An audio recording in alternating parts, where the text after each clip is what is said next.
Hello guys, Queen Motivator here. Today ngicabanga ukuthi mangize ngizosho ukuthi ukuphela konyaka akusho ukuthi ukuphela kwempilo yakho kodwa ukuphela kwesikhathi sonyaka.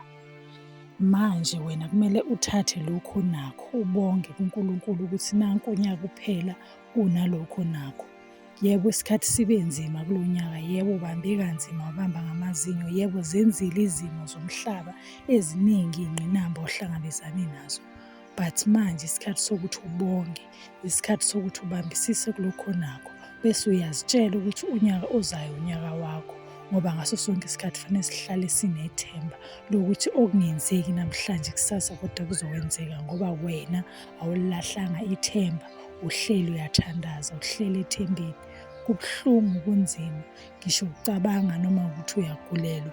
Isikhathi sokuthi abantu bajabule, isikhathi sokuthi abantu benze izinto ezenzakalayo kodwa wena uhleli endlini uyakhala, wazi uthathe uhlanganise nani ngoba uyagulelwa. Awunamali yokuthi uthenge noma yini ongamsiza ngayo umuntu ogulayo ngoba uyabona ukuthi unyaka uyaphela uNkulunkulu angamthathi. Isikhathi sokuthi uqine-ke lesi, uzibheke, umthembe uNkulunkulu njengalokhu bomthemba nasekuqaleni. Sukuma uy'bambe, sukuma uzithembe, usho ukuthi wena you are a queen, you are a motivator.